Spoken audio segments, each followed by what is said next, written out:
Oke, tes.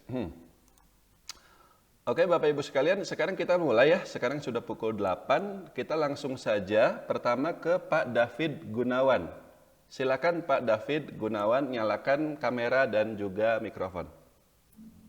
Oh ya, selamat pagi Pak Teguh. Silakan Pak David, ya. Ya, saya mau tanya, menurut pengamatan saya ya Pak, biasanya saham-saham yang saya incar, kan sebelum saya beli saya tunggu laporan keuangan yang terbaru.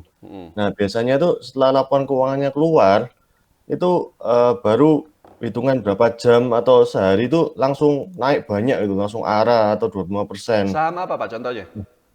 Saham HRTA misalnya, Oh saya ya, incar. oke. Terus? Langsung naik itu dalam hitungan paling sesi kedua perdagangan langsung udah naik. Nah itu Ya. gimana mungkin strateginya untuk mengatasi hal seperti itu, Pak? Selain harta ada lagi contoh lainnya yang istilahnya seperti itu? eh Contohnya waktu itu saya incar saham kecil Inci gitu, Pak.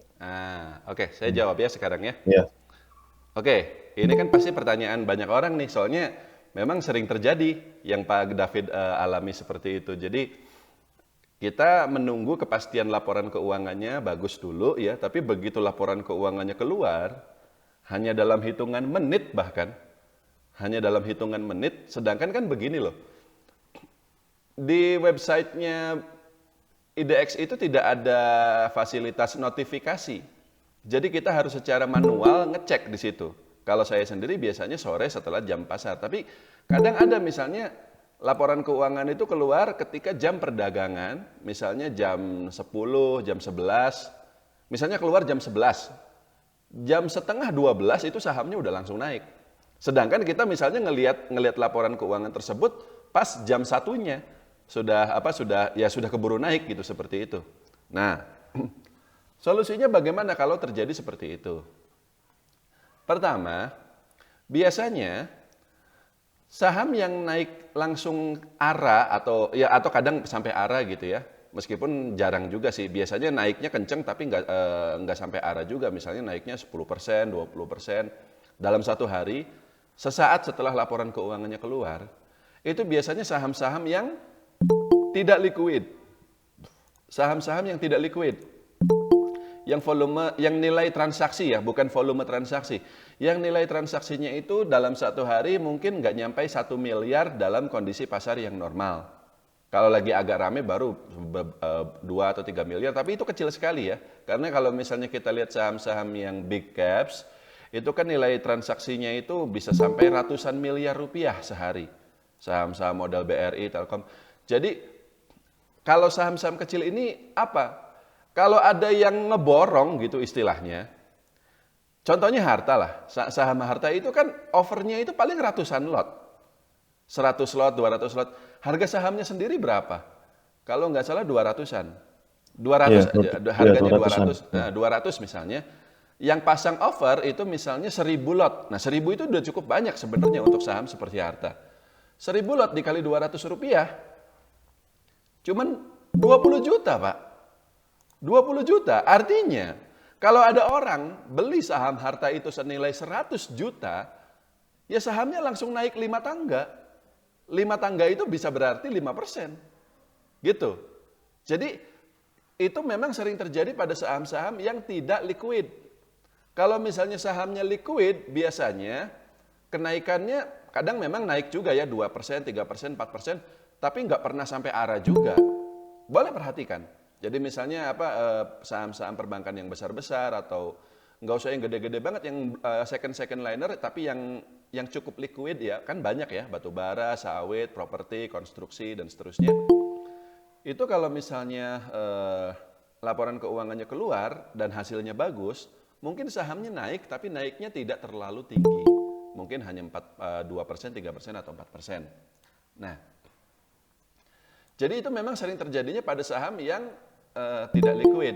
Nah, solusinya bagaimana? Kedua, jadi begini, kita masuk ke poin kedua. Biasanya saham yang bersangkutan yang kemudian naiknya tinggi itu juga memang valuasinya juga sudah murah. Jadi, tadi Pak David bilang sudah mengincar saham tersebut. Karena memang misalnya Ya, valuasinya murah. Yang mengincar bukan cuma Pak David doang, orang lain juga. Orang lain ini kebetulan ada yang lihat laporan keuangannya lebih awal dibanding Pak David. Kan tadi saya bilang, misalnya laporan keuangannya keluar jam 11. Kita baru lihat laporan keuangan tersebut jam 1-nya. Tapi ada orang yang melihat laporan keuangan tersebut persis di jam 11 itu. Jadi dia yang masuk duluan dan alhasil sahamnya naik duluan seperti itu. Nah, kalau kayak gitu bagaimana? Itu sebenarnya nggak jadi masalah. Kenapa? Karena jika memang valuasi sahamnya sejak awal memang murah, maka kalau dia naik barang 5%, 10% itu biasanya dia masih murah. Biasanya dia masih murah. Ya, ada banyak kan misalnya gini ya, contoh saham A lah, kita sebut saja saham A. Misalnya valuasinya murah banget nih. PBV-nya 0,5 misalnya. Atau PI-nya ya, PER-nya itu cuma 5 kali. Kalau PBV-nya 0,5, lalu saham tersebut naik 10% di satu hari ya, dalam satu hari ya, berarti kan PBV-nya baru naik jadi 0,6. Biasa, ya masih murah juga itu, kalau memang kinerja perusahaannya bagus. Atau PI-nya 5 kali. PI-nya 5 kali. Dia naik di hari itu 10%. Ya PI-nya naik jadi 5,5 kali. Ngerti kan Pak? 5 ditambah 10% berapa? Ya 5,5. Jadi masih murah. Biasanya kalau saham yang apa namanya memang murah gitu ya. Dia potensi kenaikannya itu bisa sangat besar tapi tidak dalam 1, 2 atau bahkan 1 atau 2 hari atau bahkan 1, 2 minggu, tetap agak lama. Artinya meskipun dia katakanlah langsung naik tuh di hari pertama itu sebanyak berapa persen, tapi potensi kenaikan lebih lanjutnya biasanya tetap terbuka. Artinya, kalau memang kita cukup yakin dengan fundamental perusahaan dan kita juga yakin bahwa hitungan kita benar nih, valuasi sahamnya memang murah dan sahamnya misalnya tadinya harganya 200, tiba-tiba dia udah naik sampai 220 misalnya. Udah naik 10% kan? Atau bahkan 230, udah 15%. Nggak apa-apa, beli aja. Beli aja. Nggak apa-apa, beli aja. Yang penting fix laporan keuangannya bagus. Saya kasih tahu, lebih baik kita sedikit mengejar kereta seperti itu daripada kita bertaruh. Kita bertaruh masuk ke saham itu lebih awal dengan tujuan dapat harga lebih rendah, tapi jadinya ada ketidakpastian. Bagaimana kalau ternyata nanti keluar laporan keuangan hasilnya tidak bagus? Saya sudah mencoba dua-duanya selama ini ya. Mencoba dua-duanya itu dalam artian begini. Saya pernah mencoba masuk lebih awal ya. Dengan harapan laporan keuangannya bagus lalu sahamnya langsung terbang gitu seperti itu. Dan yang kedua, saya mencoba untuk tetap tunggu laporan keuangannya keluar dulu dan kalaupun harga sahamnya naik tetap saya kejar gitu. Tetap saya masuk meskipun harganya agak lebih tinggi. Hasilnya bagaimana Pak selama ini dari eksperimen tersebut? Hasilnya lebih bagus yang kedua. Lebih baik kita agak ngejar kereta sedikit gitu loh.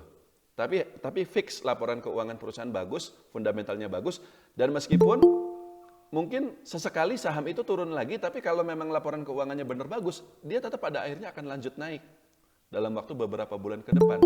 Sedangkan kalau saya masuk duluan dengan harapan laporan keuangannya bagus, sering terjadi laporan keuangannya tidak bagus dan ujungnya saya harus cut loss. Seperti itu. Jadi tidak apa kalau kita harus mengejar kereta. Karena balik lagi, kalau memang sahamnya sangat murah, dia naik 10%, 20%, biasanya dia masih murah juga. Gitu. Kecuali, tapi ada kecualinya. Kadang ada juga saham nih, ARA 2 hari berturut-turut. Begitu laporan keuangannya keluar. Hari pertama 25%, hari kedua 25%. Sahamnya tadinya 200, tiba-tiba di minggu yang sama dia udah 300. Nah itu sih jangan kalau kayak gitu. Itu kecepatan. Tapi kan jarang terjadi juga kan kalau kayak gitu. Biasanya arahnya sehari doang. Besoknya itu mulai agak-agak sideways atau bahkan turun sedikit. Nah itu kita bisa masuk. Kalau misalnya itu yang terjadi kita masih boleh tetap mengejar. Seperti itu kurang lebih Pak David. Sudah cukup? Ya cukup Pak, terima Oke, kasih. ya, terima Ya, kasih. nah. Mari.